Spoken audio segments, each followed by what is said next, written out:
grew up in a country that on many grounds you can consider to be a fair and just nation.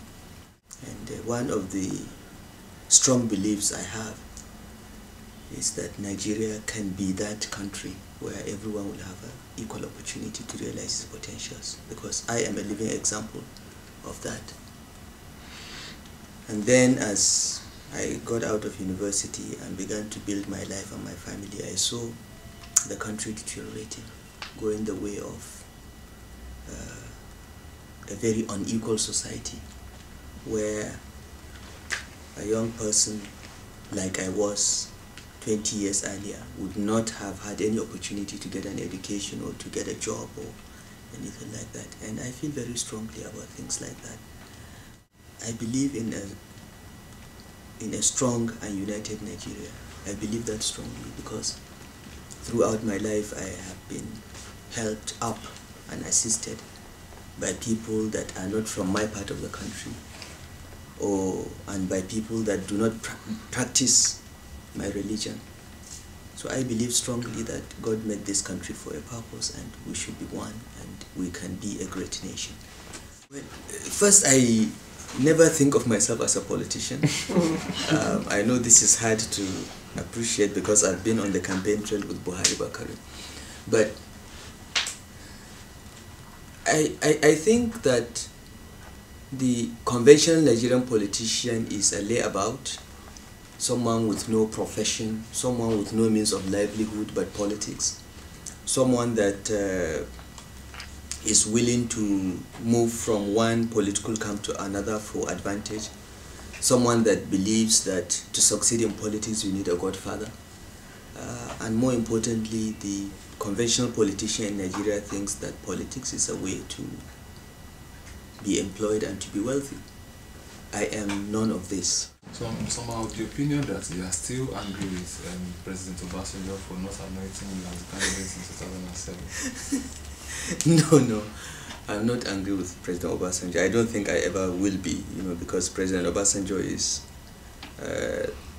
one person that gave me the singular opportunity to serve my country.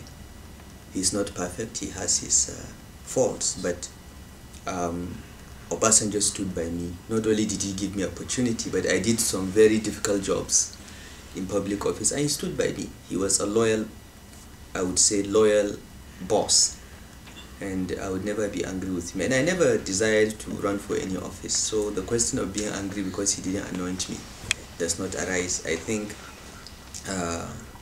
who he chose to anoint was his choice, and as his ministers we supported him because all we were interested at that point in time really was for him to leave, because you remember we had just got out of the third term debacle, and we were all concerned that maybe the residual ambitions of the third termists has not died. So what we were more interested in towards the end of 2006 is for all of us to leave. You destroyed many houses in Abuja, but the question is, when carrying out activities like that, do you think of the children, the women affected by this destruction, the families? Well, I don't like to use the word destroy. Destroy is a negative word. We removed illegal buildings. Okay. That is not destruction, that is correcting. Because when you build a house on a water line or sewage line, it constitutes a threat to public health and public interest. And it was against the master plan, against regulations. And the right thing to do is to remove it. Now, there are consequences of removal. Yes, people will lose their homes. And for many people, building a house is the largest single investment one makes in one's lifetime. And I'm a quantity surveyor. I make a living from putting up buildings, not from removing them. So it is very painful to remove any building. But like most things in public policy, you have to balance costs against benefits. You have to ask yourself, okay, I'm doing this, is costing something. But what are the benefits? And you have to just move on if the benefits outweigh the costs. many of the people affected by our removals were rich and wealthy people that just violated the rules because they thought as big men they could get away with it. They were ministers, generals, inspectors general of police, senators, and so on. Those were the people most affected by our removals in Abuja. There were some poor people in the suburbs that built shanties and all that, and many churches and mosques that also violated that we removed. Yes, there are costs, but what are the benefits? The benefits is that you are inculcating in the minds of people an orderly society where rules prevail. That's how it is. Some of the buildings are on water line, like the house of the chairman of PDP, Ahmadu Ali, was on a water line. Now, if the building settles and blocks that water supply pipe, the whole of Asokoro district will not have water. Now, do you want to wait until that happens? I think we made a mistake in selecting who to succeed us. I say we in the sense of the Obasanjo administration. Okay, of course it was Obasanjo personally that made the choices, but as his cabinet ministers, we acquiesced to it. And I think that, perhaps the biggest disaster that happened to Nigeria was picking the Eradua and Jonathan ticket. A few things were started that if we had continued, with the rail system, the Lagos-Kano rail and the East-West rail, the East-West road, the 7 power plants in the Niger Delta using gas, the Mambila hydroelectricity plant. If all this had been done on schedule, by now they would all have been completed, because they are all supposed to, apart from Mambila that was to take 7 years, all the other projects had 3 to 4 year timelines. The Abuja Metro line, for instance, was to be completed in 3 years. Abuja would have had a train system by now. And we signed all these contracts, but the Eradua Jonathan administrations just put a hold on all of them. The power plants themselves cost about $3 billion, but because they kept them on hold for 3-4 years, they are paying cost overruns of $7 billion. Wow. For the power plants. Altogether. All together, and we are going to get the power plants 5 years later than scheduled. So I think this was that wrong choice of successor caused all these problems, and that is on the one hand. On the other hand, the economic management incompetence of the administration that succeeded us also threw away a very important opportunity for Nigeria. You see, because by the time we left office, we had about $50 billion in reserves and $23 billion in the excess crude account. That's what we handed over to the Eradua government. And in that period, they have enjoyed the highest level of oil prices, at a point as high as $148 a barrel. In the 4-year period of Eradua and Jonathan, the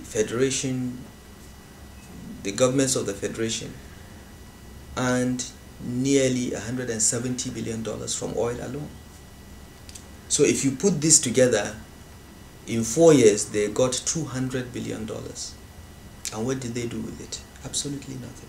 You cannot point to any major road that has been built. The rail system was not built. The power plants have not been built. Nothing has been done. And $200 billion has been frittered away. Since we discovered oil in 1956, Nigeria earned about $200 billion between 1956 and 1986. It took 30 years to earn $200 billion. But Yaradua and Jonathan were lucky enough to earn that in 4 years and wasted it. I think the first step the government needs to do is to cut down the size and cost of running the government. The government is too big. It has grown too big in the last 4 years. Many agencies have been created that duplicate the work of other agencies, and it's all just to get jobs for the boys. So they need to do a thorough analysis of all the agencies in government and just shrink them, merge ministries, and so on and so forth. Before we left office, we did mergers of ministries. For instance, based on experience, we found that part of the problems we have with power supply arose because NEPA needs to buy gas from Nigerian Gas Company, which reports to the Minister of Petroleum Resources. Okay, so we merged the two, so that we created an energy ministry. We merged power and petroleum resources into an energy ministry. That way, there will be no disconnects or less bottlenecks and no conflicting instruction. The same minister is telling you, make sure there is gas for Egbin to operate. We also merged works transport into a Ministry of Transportation, because transportation is multimodal. You cannot be building roads without regards to where railways are, without regards to where seaports are. So we merged all the transportation ministries into one single transportation ministry: aviation, works, and transport. So all of them were one ministry before we left. Eradua came and just brought them back, put them, split them again. We merged police affairs, internal affairs, which had prisons and so on, into one interior ministry, because police cannot work independently of security and civil defense corps and prisons and so on. So we thought that they will operate better based on experience under one interior ministry.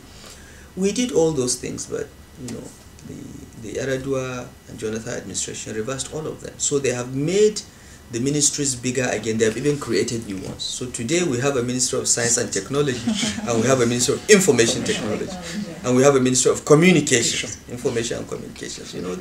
These are all creations just to have ministers all over the place, and they cost money. If they didn't cost money, it's okay, but they do cost money, because every ministry must have a minister, must have a permanent secretary, and must have at least 5 directors. Okay, each ministry must have admin, finance and accounts, planning, research and statistics, and then the core functions of that ministry. Entire 2011 budget, 75% of it goes towards running the government. Okay, and that will not develop Nigeria. It will make a few people happy, about 1 million people that work for the federal government, but it doesn't develop Nigeria at all. So they have to do that. They also must look at their salaries and allowances, particularly that of the legislators. It's criminal, it's ridiculous for a Nigerian legislator to be earning 10 times the salary of a US legislator when the per capita incomes disparities are very clear. It is crazy.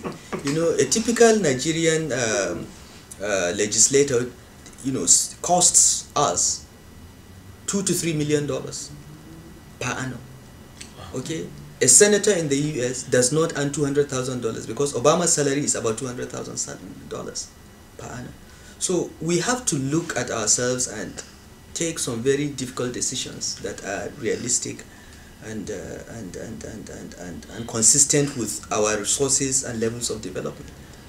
And that can only be done when leaders know that their reason for being there is to deliver services and develop the country, not just to take care of themselves. Also must do something about the macroeconomic instability caused by fiscal indiscipline. Because the government is spending so much money that it does not have, it is putting pressure on the exchange rate.